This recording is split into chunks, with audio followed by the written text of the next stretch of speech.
Good evening, everyone. My name is John Taves, and I'm the event coordinator here at McNally Robinson Booksellers. The land on which we gather tonight is Treaty 1 territory, the traditional territory of the Anishinaabe, Cree, the Oji-Cree, Dakota, and Dene people, and the homeland of the Métis Nation. In addition, McNally Robinson Booksellers itself rests on the land once occupied by the Métis community of Roostertown. We are gathered here tonight, both physically and virtually, to celebrate the launch of Alternate Plains, Stories of Prairie Speculative Fiction, edited by Darren Ridgely and Adam Petrash. We have a few readers from the volume, and we'll be calling up the co-editors in just a moment to speak a little bit more about the volume. Before we do, I have some very exciting housekeeping notes to review with you all. So while we are in this space, this is technically a performance space. So with that in mind, whenever anybody wanders up here, they will remove their masks when speaking into the microphone. We ask that you all keep your masks on, please, while in the area. There is an invisible line of delineation between this space and the store. Once you leave this space for the actual book signing, you will be entering the realm of retail. So at that point, we ask that not only do you continue to wear your masks, but you also begin to socially distance as well. Thank you very much in advance for your indulgence. There will be a time for questions immediately following the reading as well. When we do move to the Q&A, please note that I'll be wandering through the space with this wireless microphone, and we'll just ask that you ask me the question, which I will then repeat into the microphone for the benefit of all those watching at home, just to make sure that they can hear us clearly. And also because it doesn't seem like a wise idea to be sharing a microphone with a large group of people at the moment. With that in mind, I'll just ask, because my brain has been completely seared by these last few months of COVID-related events, that you do, and I will ask this very gently, just keep your question as a question rather than an extended statement, because I will not do justice to your poetic words. Rest assured that you'll have the opportunity to speak to all of the contributors later on at the actual signing and can let them know all the effusive praise you have for their work at that point. Beyond that, when the event is over, we'll just ask you to remain seated for one moment while we move folks to the signing table. But as no one is here to listen to me talk, I will quickly vacate the podium and turn you over to the more interesting guest we have this evening. Darren Ridgely is a journalist and genre fiction writer residing in Winnipeg. Originally from sleepy Killarney, Manitoba, Darren often evokes his rural roots in his writing, as well as his Polish and Atlantic Canadian heritage. He is the co-editor of Parallel Prairies, Stories of Manitoba Speculative Fiction. Adam Petrash is an author and editor from Winnipeg. He is the co-editor also of the speculative fiction anthology, Parallel Prairies, Stories of Manitoba Speculative Fiction, and the author of a novella, The Ones to Make It Through. His work has appeared in a handful of journals throughout North America. Please join me in welcoming the volume's co-editors.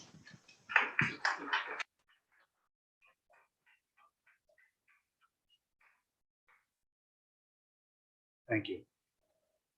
Before I get started with my opening spiel here, I just want to take a moment to thank McNally Robinson for having us. It means a lot to us, and I'm sure many other authors in this province, that we have such a great local bookstore that will put on events like this. It's no small task to keep all of the COVID protocols in mind while also setting up live stream equipment and podiums and having water for us. Adam, this one's mine. Don't drink this water. This one's mine. Okay, good. I always feel like I'm about to give Sunday sermon when I'm at one of these. So I want to take you back to an ancient world, a world where nobody in this room knew what a test positivity rate was, or socially distancing, or variants of concern. The long ago world of 2019. Adam and I had previously put out another collection of short stories called Parallel Prairies, Stories of Manitoba Speculative Fiction. And we were very happy with how it turned out. And a question that we were asked repeatedly was, are you going to do another one? We were asked it by people who had stories printed in Parallel Prairies. We were asked it by people who interviewed us about the book. And we honestly were not sure. And we had a long discussion at Adam's dining room table about it and decided, yes, we're going to do it one more time. Because really, there was a natural way to expand the project. Manitoba is our home. It's a place we wanted to pay tribute to. And it's a group of authors who we wanted to promote to a wider audience, hopefully. But we wanted to get a little further than that. We both have roots in other parts of the prairies. Well, maybe not roots, but connections. Adam was born in Edmonton, spent part of his childhood there, and I spent a couple of years working as a reporter in the Drumheller Valley. So we've both been to all of the prairie region. And we wanted to get in touch with the authors there too and give them a platform. Now, many of the authors in the book have works that you can find elsewhere. They don't need our anthology to get an audience. They already have audiences, but we love their work so much. We come to these projects as supporters of the writers who are out there, as fans of their work, and we want to give them just one more place. Because you can never have too many prospective readers discovering you. And so when I think about why we put these books together, it's pretty simple for me. Is it to have a book on the shelves with my name on it? Sure, that's cool. Is it to have a bestseller? Hopefully. But it's also because I want people to learn about who's out there. We want people to see who's out there. We have a lot of great, imaginative, thoughtful writers in this country. And if these collections can get one person to say, I want to find that person's other books, then that's mission accomplished. So we do hope that you pick up a copy tonight, if you haven't already. We hope you tell your friends to do the same. They make great gifts for the holidays. Halloween's tomorrow, and a lot of these are scary. Buy two. And I really do thank you for coming out. We thank Great Plains for all of their support. They've believed in these projects from the beginning. They've given us a chance. They've been a delight to work with. That's enough from me now.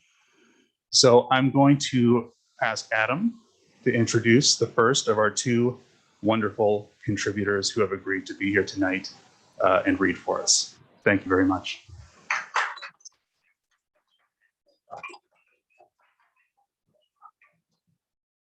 Thanks, Darren. All right, thank you everyone for coming. This is great. I'm going to introduce our first writer of the evening, Linda Trinh. Linda Trinh is a writer of Vietnamese descent, and she writes fiction and creative nonfiction. She explores the intersection of identity with cultural background and spirituality. Her work has appeared in Prairie Fire, Room Magazine, This Magazine, and The Naciona. She has been a finalist in the Malahat Review's Constant Rook Creative Nonfiction Contest and has been nominated for 2 national magazine awards. Linda lives in Winnipeg, Treaty 1 territory, and you can find her on Twitter at Linda Y. Trinh. Please welcome Linda Trinh to read from her story, Eggshells.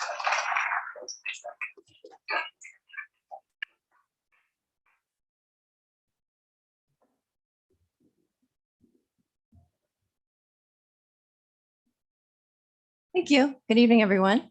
Before I begin my reading, I just wanted to thank Darren and Adam just from the bottom of my heart for giving my piece a home and just really just reading all the other amazing writers in there and the amazing stories that have been collected.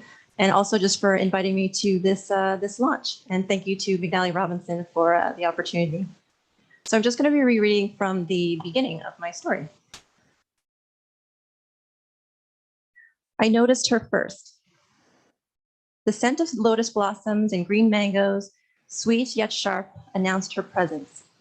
Her vibrations were those of a stream chuckling as it trickled to a riverbed. Hope and possibility.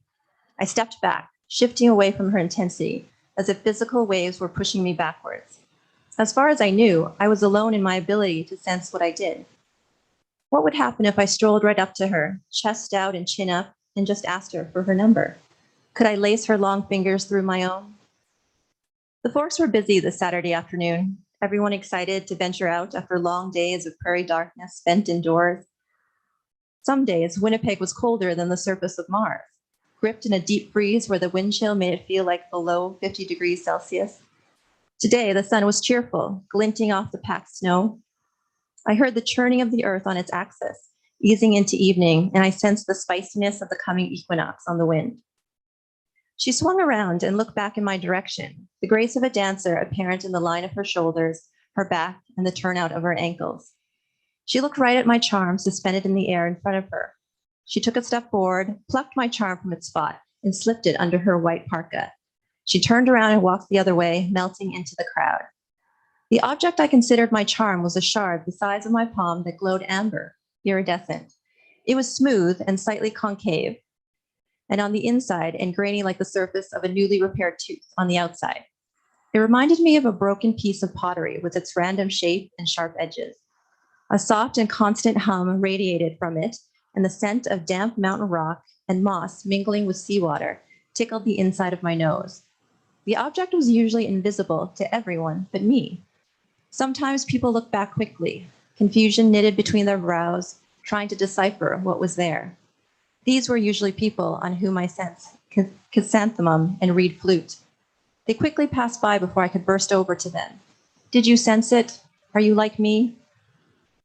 When I felt lonely or fretful, I came here to be with my charm, like when people sit in the park or visit an art gallery.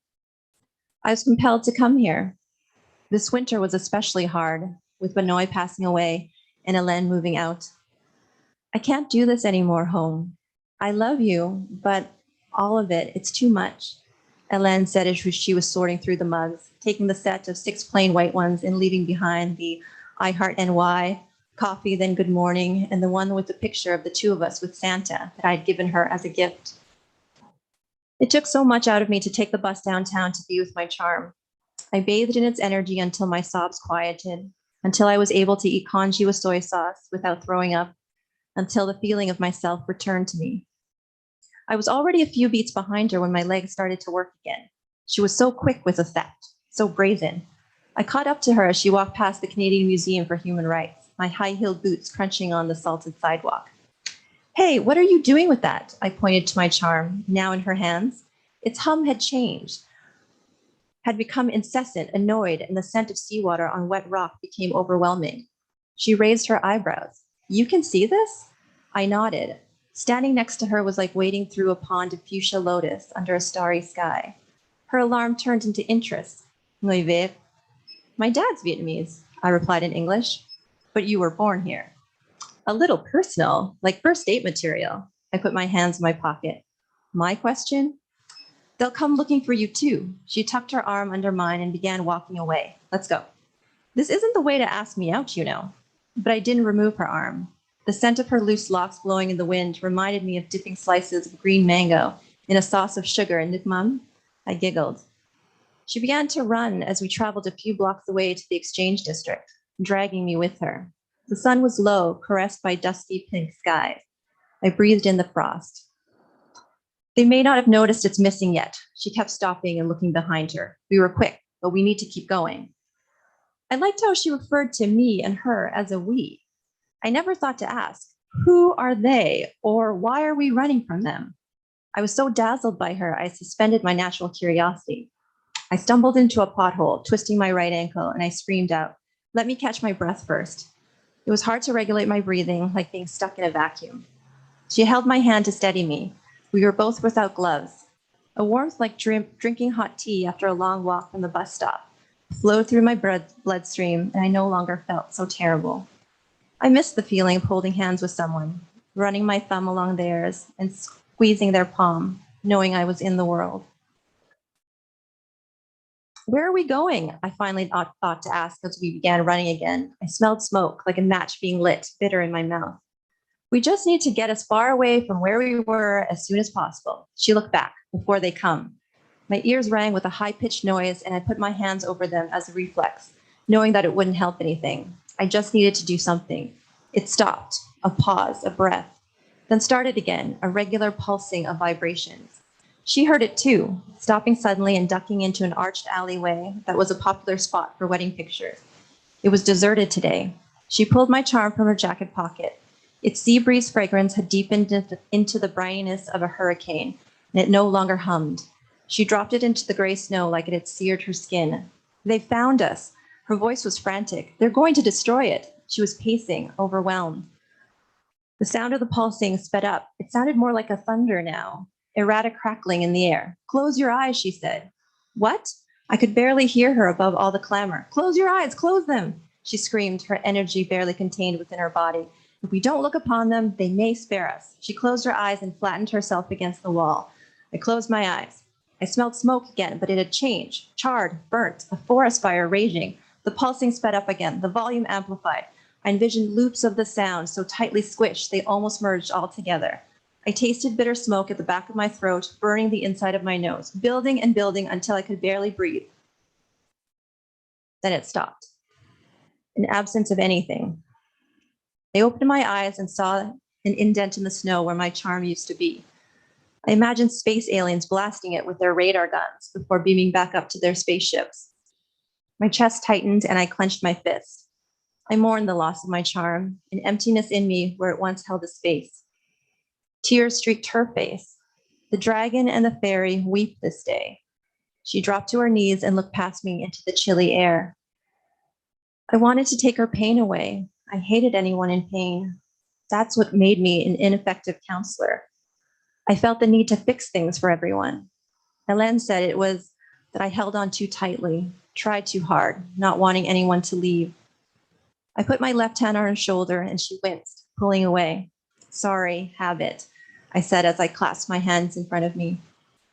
She rubbed her shoulder where I had touched her and looked down at my hands. She stared at me as if for the first time, her eyes like crystals. It's getting dark. She looked at the setting sun. Meet me tomorrow? She rose to her feet. Wait, tell me what that was, I said. She seemed to know more about my charm than I did. It's a piece of eggshell. She watched me. I stared at her. She continued. A piece of eggshell left behind by our ancestors, from the eggs they hatched from. The fairy and the dragon? I asked. She nodded. I must go. Nothing good happens after dark. Noon tomorrow, the Pho place close to Health Sciences Center. Wait, don't go. Panic tingled in my ears. I didn't want to be alone after she had stepped into my life, or more like after I went chasing after her. What's your name? I'm home. Here. She walked away. It's a date, I called after her, my heart beating quickly.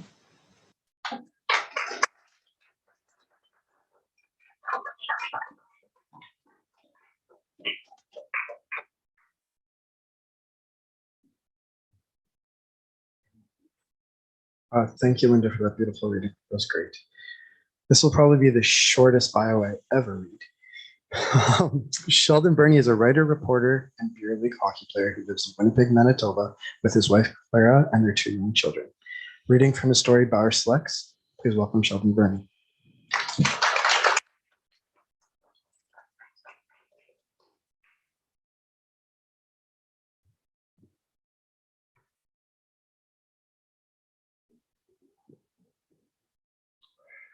Right on. Well, thanks for having me, guys. This is a real thrill to be reading here at McNally Robinson.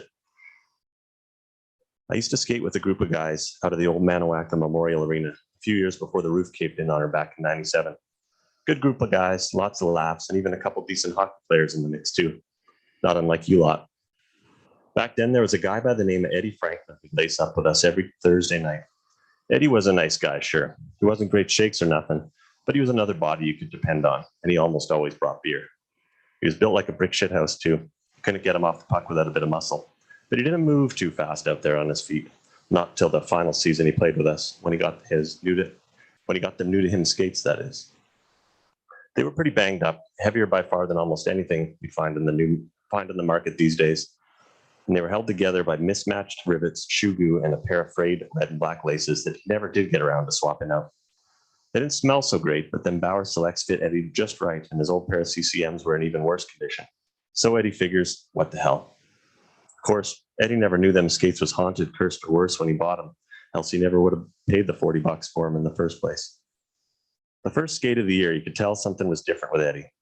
He was just zipping around out there like a bat out of hell, even in warm-up. Come game time, Eddie's hungry for that puck. He's starving. Usually he'd follow the play, try to make the safe move, but now, boy, he's after that puck like it owes him money. A nice change, if somewhat out of character. Little urgency ain't a bad thing, right? But then all of a sudden, you can't get Ed off the ice neither. And that wasn't never the case before. Sure, he'd get caught on a bad change now and then. We all do. Some, looking at you, Danny, more than others, right?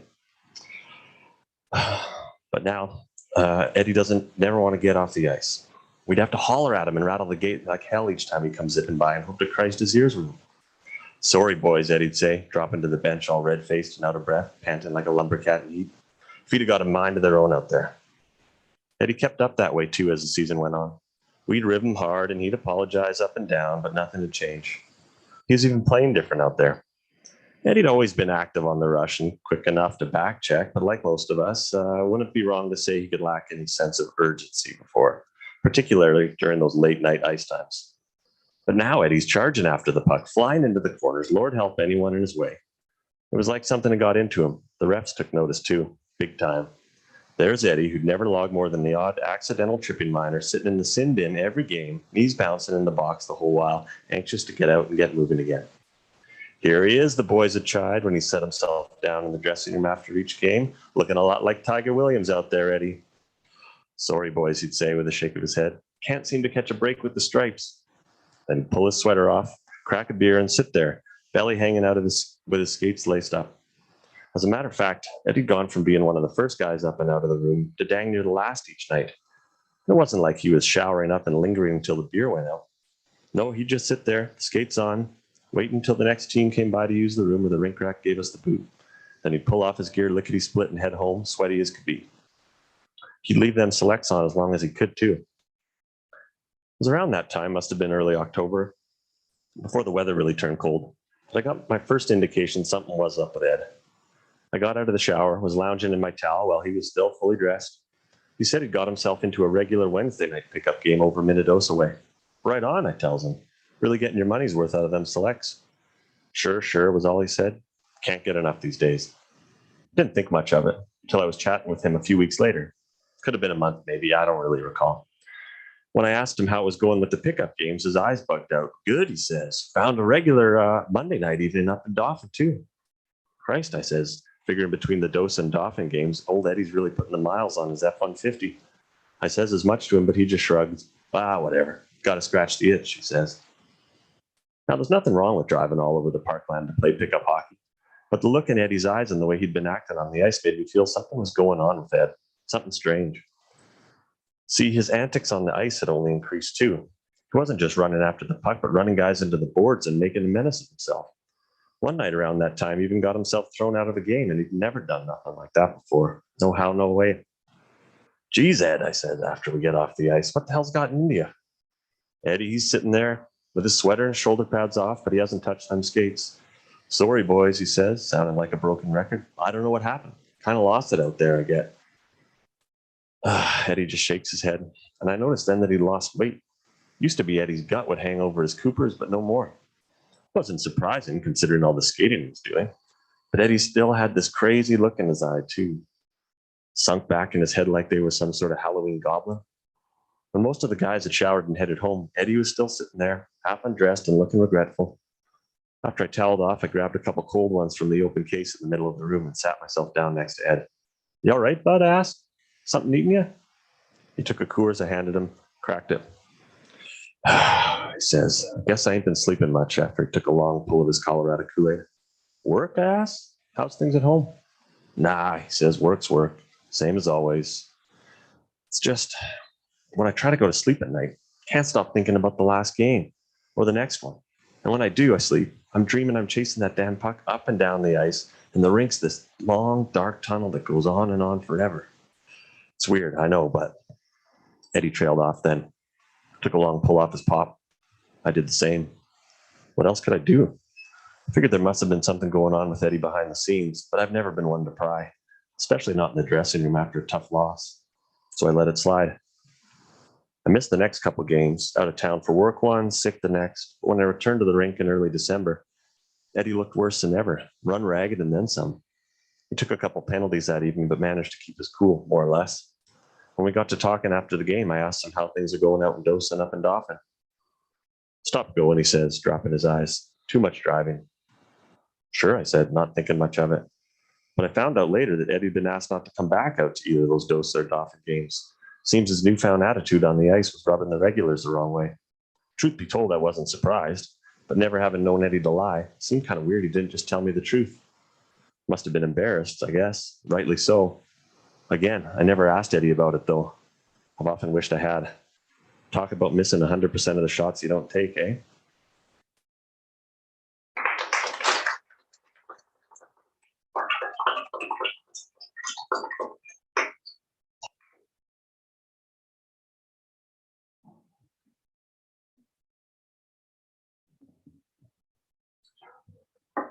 Thank you very much, Sheldon. That was great reading. Thank you both. We're going to move to the question and answer portion of the evening now. Adam and I have a few questions that we'd like to ask our esteemed authors, after which we will invite you in the crowd to ask anything that you may, well, I don't know about anything, but if you have something you would like to know, you may ask. So this first question is for both of you. You both have very unique writing voices. Can you speak a little bit to where those voices come from, which authors have influenced you, and which parts of yourself you're trying to share in those voices? How about we hear from, oh, who do I want to put on the spot first? Who looks the most uncomfortable? How about you, Sheldon? Yeah, sure.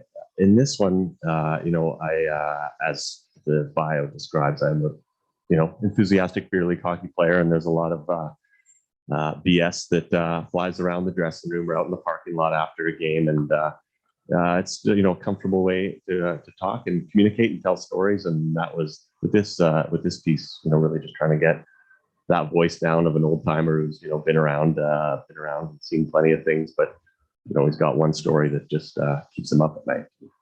Trying to focus in on that, I guess. Nice. All right. Go Lumbercats, by the way. Could use it this year. All right. How about you, Linda? I think for me, well, I usually write creative nonfiction. So for this, when I was writing this story, right, it was I hadn't written fiction for a while. So really, I kind of thought of a character who was different from my voice, but was still of the lived experience that I had as a basis. So really, I wanted to put her in a kind of position of, well, trying to be extraordinary in an ordinary time. And what does that seem like? So I really wanted to see where that would take me, and just to see, if I put her in these situations, then what kind of things would come out. In terms of authors that have influenced me, really trying to look at authors who identify as Black, Indigenous, people of color. So really like Kim Thuy and Philip Quinn are Vietnamese Canadian authors that I've been reading lately. And just because, before I hand it over to Adam for the next question, this stuck out at me again during your reading. It really hit me when I was first reading your story too. Where did the idea to associate, I guess, the spiritual with the olfactory come from in your story, where people smell like something, to experience them smells like something? Well, I think, again, I wanted to kind of stretch myself with that, because I feel like I'm more of a visual person. So sometimes I put like imagery in a lot of my creative nonfiction. So I wanted to see, well, not everyone is going to be that. So what if I looked at it in the sense of the other senses? And so something that, is more of a stretch for me is the sense of smell. So I really wanted to kind of touch on that. And then kind of like tying that into a cultural background, just like, well, what smells would she remember from like her ancestral home, and what could that evoke? And I do know that that's tied to so much memory. So I thought that was, something that I could really play with. Thank you. Hello, you too. Yeah, I'll do. I feel a little short. So he touched on it a little bit already, but I want to talk to you guys about your voices and how they are rooted in identity. And like we live in a country where multiculturalism is celebrated, and kind of the country that our parents grew up in isn't the same as what we are experiencing, not the same that our kids are going to experience. And I think it's really important to tell these stories. I think you two do a very excellent job, but in different ways, obviously. And I'm just kind of wondering, like, with these stories being important to tell, how do you see it shaping your writing moving forward?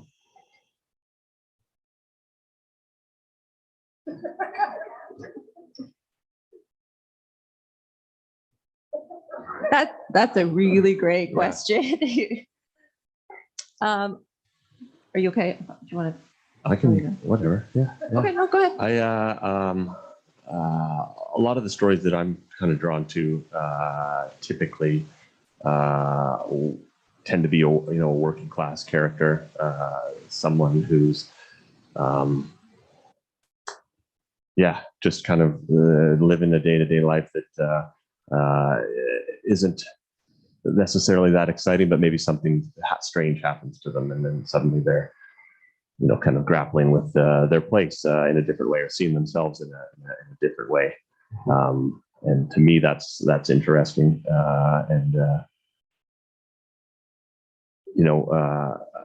This story in this collection, I referenced Parkland, which is there's a reference directly through to Margaret Lawrence, and like those kind of stories are interesting to me because those were the first ones where I kind of saw places in literature that I was familiar with, and told stories of my family from Neepawa and that kind of thing. So I like to kind of start from there and then move out into how would those stories kind of be today? Some of those people, where would they be at now? So, how about you, Linda?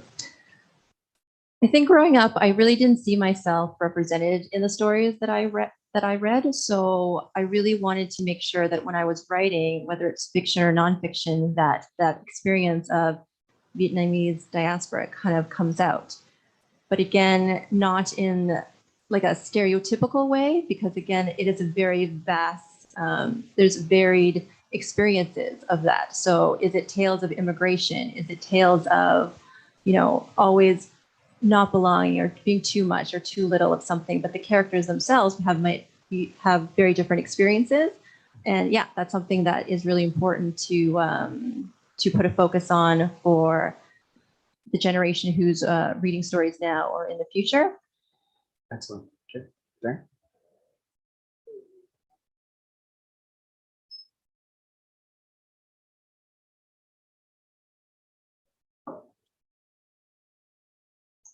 Thanks again.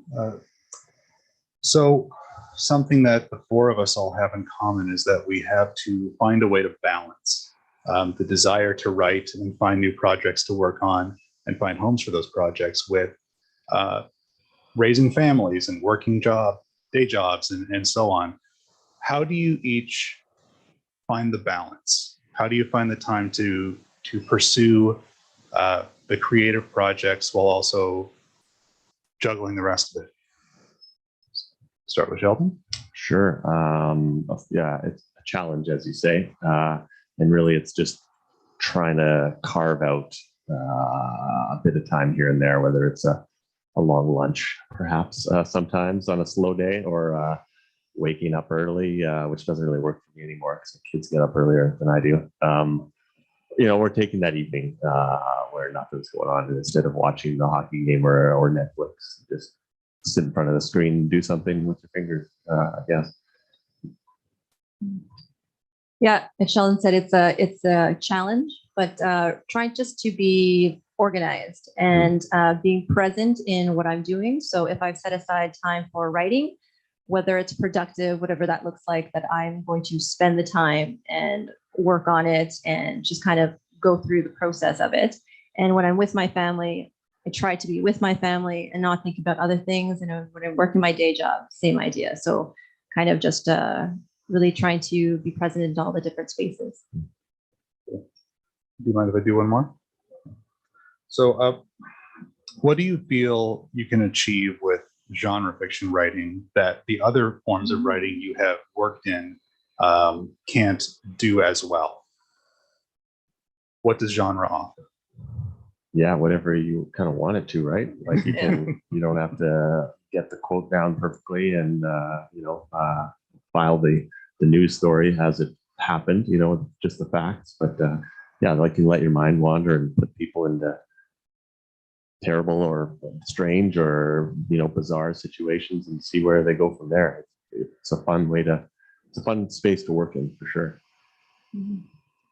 Yeah, you can definitely be more playful with it. There's so many places you can take it. Like it's just the realm of possibility and absurd and anything you want it to be, and just to put different things together and see how they work. And if they don't, then they might go into a different story or a different book. But yeah, I think having the possibilities there.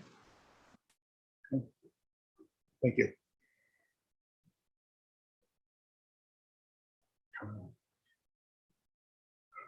Right. So I have a question for Linda. So, yeah, okay. So, Eggshells is influenced by Vietnamese folklore with the Dragon King and the Mountain Fairy. I was hoping to talk about that a little bit, but I also was curious if there are plans to tell more stories like these, like with the Four Immortals, with 12 Midwives. And I love it because I feel it's important to bring these stories into a modern and urban setting now. So yeah, it's kind of like a backwards question. I'm sorry, but like, if you could talk about it. Multi-parter too. I know. You have to remind me of some of the. Sure, I will, for sure. Yeah, so with this story, I really wanted to start with the origin myth of Vietnamese people. So it is the union of the fairy and the dragon, who have 100 eggs. And after a while, 50 of the children go with their mother to the mountains, and 50 of the children go with their father to the sea. And so what you were talking about, like, it's important to tell these stories. But in my writing, whether it's nonfiction or fiction, I'm really influenced by mythology and folklore. And so these are stories that people have been telling for generations. But at the same time, well, how to make it relevant now? Yeah, just to try to pull that. So when I was thinking about the core of the story, and then I was thinking around, well, this is an origin story, which we do see play out in Marvel movies and any kind of like epic fantasies. So with the origin story, especially living here in Canada on Turtle Island, again, the idea of, well, we live in a place where our ancestors are from a different spot. And whether we've traveled here or generations ago is when the journey happened. So what are the consequences of that? Or what traditions do we hold on to? Or what do we let go of? So I guess for me, it's always just exploring those kinds of questions. And yeah, I do think it's relevant in this current setting. Excellent. And the second part to that was, it's all good. Any more plans to do these stories? Not specific plans, but I do always try to have, like, consciously or unconsciously, there's always an element of mythology or some kind of like an echo to a story from old. Excellent. Thank you.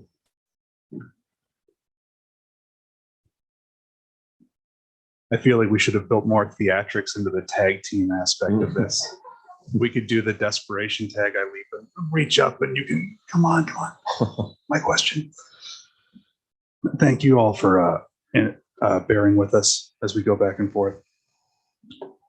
So, Sheldon, you've been publishing a lot of short stories in a lot of different venues lately. Do you have any plans to release a collection of your own in the future? I mean, I would love to, but that will be decided by someone else, I guess, right? But I've probably have a collection's worth that I think ties together thematically that I just maybe need to polish up a little bit and start trying to woo someone. That leads nicely into the next question I have, which is, do either of you find that throughout your projects, across different projects, be they a piece of flash fiction or a novel, that specific themes creep into your work from one piece to the next, even if the stories themselves are completely different? Yeah, definitely. It might just be that that's what's on my mind lately, or over the course of a couple of years. Found that a lot of my characters are grappling with something or a question or something that maybe they don't really want to deal with, or looking at a part of themselves that they're not really able to look at directly, and so are these skates really haunted, or did this guy just do a bad job of being a friend? Those kind of things. And then, not that they're deep in any genre, but toying with genre fiction allows you to kind of navigate that, right? And you can read it either way, I would hope. But yeah, those are kind of questions that seem to be coming up with my characters lately. Right. And Linda? Yeah, for me too. I think the same themes just keep coming up, and that's what I want to write about, right? So yeah, it's always a question of identity. It's always a question of, trying to find oneself in the circumstances which you're in. And yeah, spirituality always comes into play, whether it's institutional religions or kind of like just mysteries of the universe. And those are the things that I find that haunt me or keep me up at night. So I'm just going to go with that. And the last one from us for Sheldon. Did something happen in the locker room that inspired Bauer Select?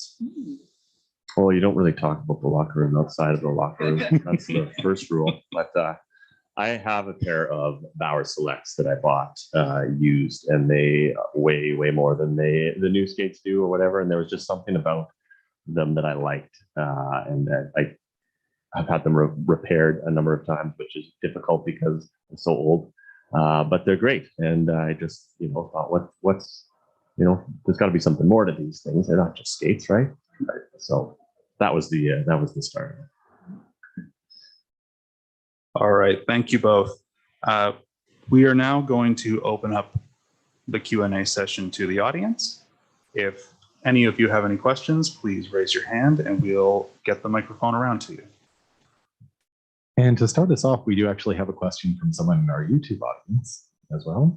So Lindsay Ridgley was wondering, how long did it take you both to write your stories? What is the process used for writing? Or do you just let it flow and see where things lead? For Eggshells, I think it took around 3 months because I did see the call out for the anthology. So I knew there was a deadline. So in some ways that's good. In some ways it's not, but in this case it worked out. For me, for process, I kind of have like a start of an idea, and I have the structure itself, the bones, and then I do another rewrite over them, kind of more obviously what I want to say, and then I rewrite it again, and this is possibly like the actual words that might end up in the story, and I might rewrite that again a few times. Yeah, very similar. This one took a while, and I had the germ of the idea just kicking around, but I didn't really know how to put it together for a while. I just had the image of these long, endless skating rink that this guy can't stop skating on, and it just sat in my brain for I couldn't tell you, a long time.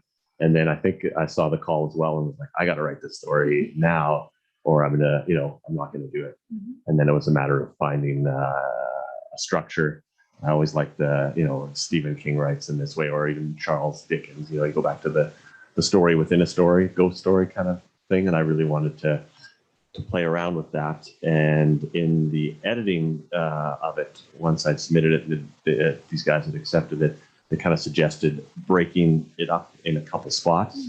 And then I thought, well, you got to do 3 periods. So then was able to interject back in the locker room to clear up a question or something like that. And that provided the final piece for me on this one. As a follow-up question for you, Sheldon, fellow author Jonathan Ball was wondering, what techniques you use in your nonfiction rock book did you also find useful in writing fiction?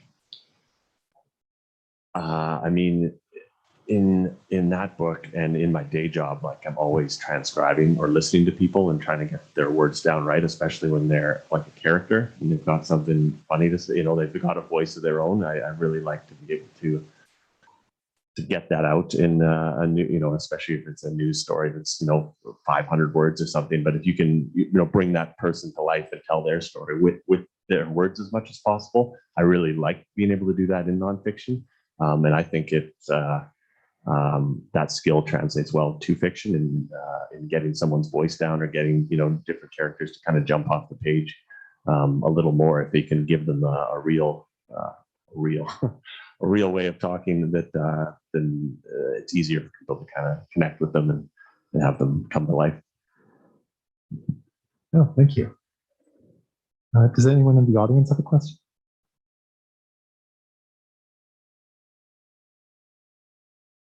Anything been percolating at all?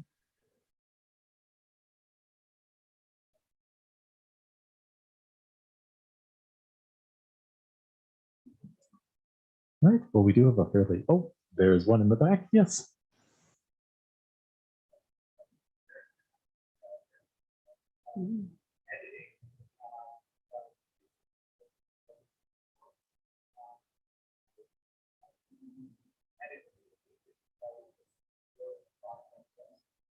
So contributor Bob Armstrong had some questions about what the process was when it came to the actual editing of the volume for Darren and Adam. If you folks would care to respond, how was it to edit 15 different writers?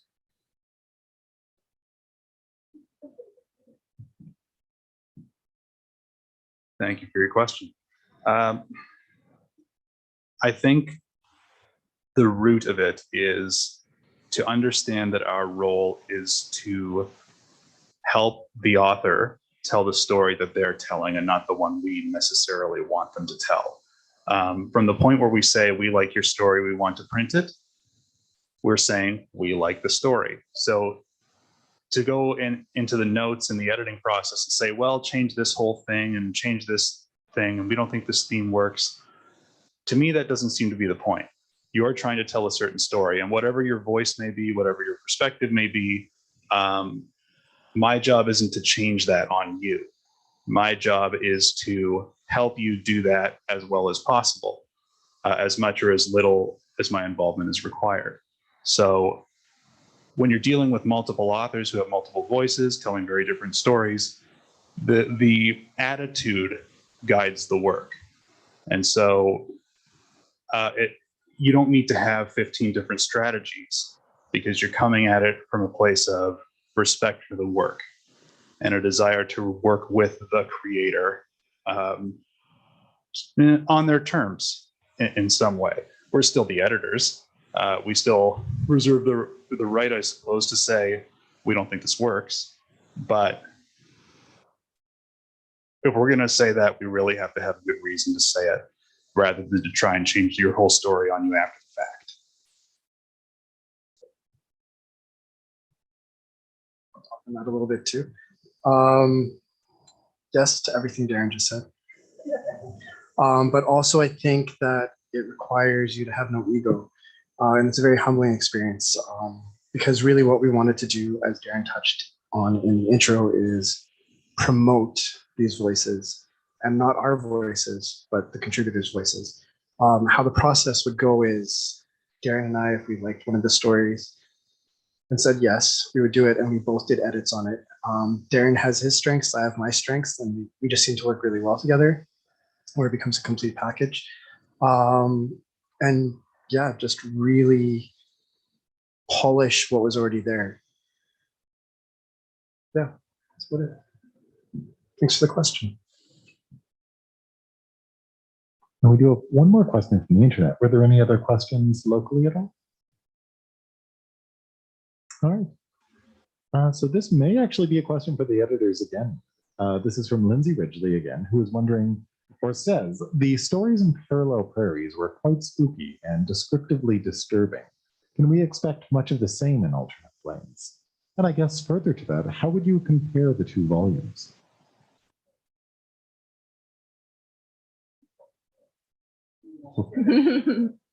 I'll talk to your wife, Darren. Thank you, Lindsay, for the question. How would they compare? Yes, there was spooky stories in Parallel Prairies. I found this one to be more fantasy than spooky, but people are finding it quite spooky, so maybe I am just desensitized to scary things, which is probably accurate.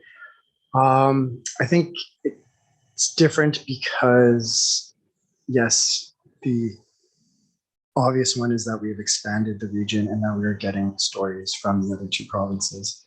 I do find this one to be a little more hopeful in some stories, without giving away too much for that as a theme. But yeah, I thought it would be more like urban fantasy, science fiction than scary, but a lot of people are saying it's scary. So maybe they're not that different. I don't know. Thanks. Hi, Lindsay.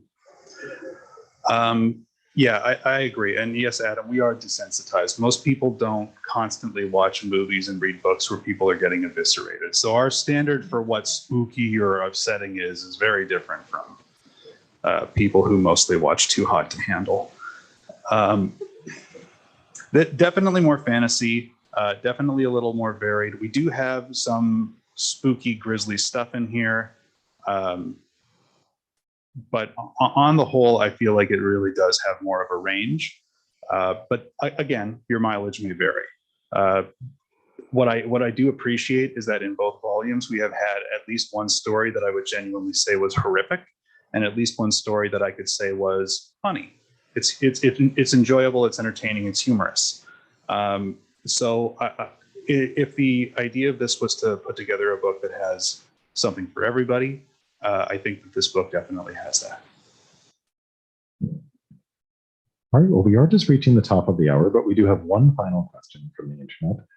So what perhaps I'll do is I'll put this to you folks, and then if any of you have any closing comments, please feel free to offer those, and then I'll be up with some utterly thrilling procedural notes. So this is also for the editors, and this is from Jonathan Ball. He was wondering how you handled it when you disagreed with one another, and what do you do when something is too hot to handle, but also too cold to hold? That's what happens when we let poets ask questions on the internet.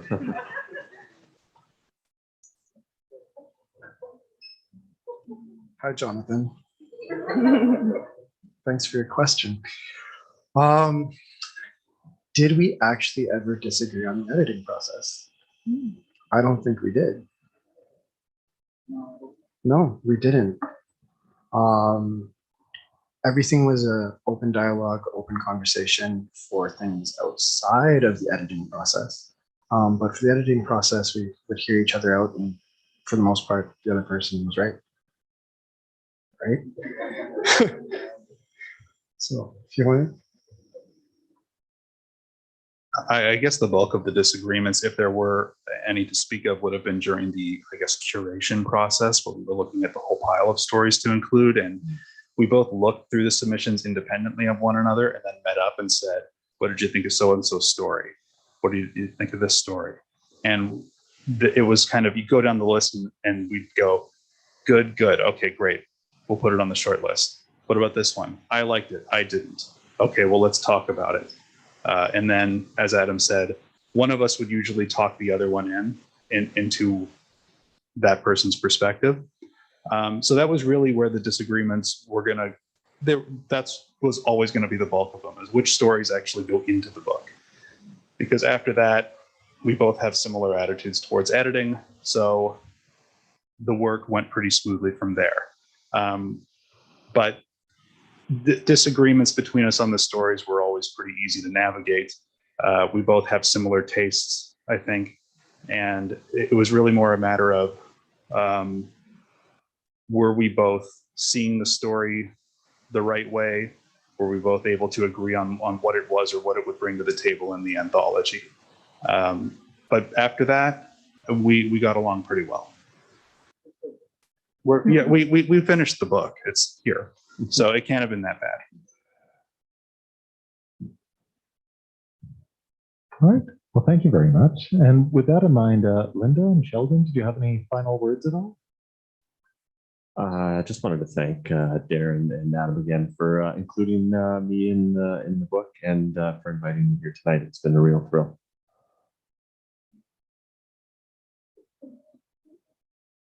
I'm good.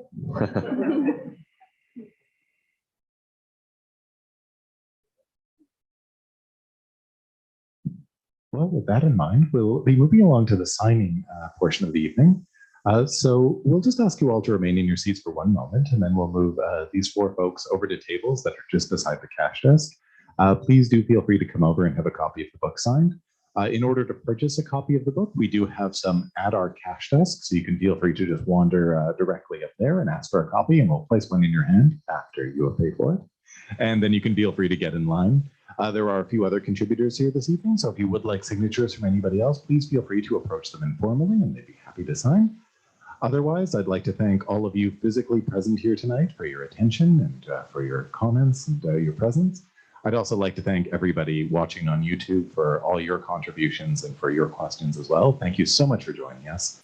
The video of this event will remain live on YouTube as well, so if you'd like to revisit it or share it with anybody else, please do feel free. That's just on the McNally Robinson YouTube channel. And otherwise, I'd like to invite you all to join me one final time in offering a round of applause and thanks to Great Plains Publications, Darren Ridgely, Adam Petrash, Linda Trinh, and Sheldon Birnie. Have a lovely night, everyone.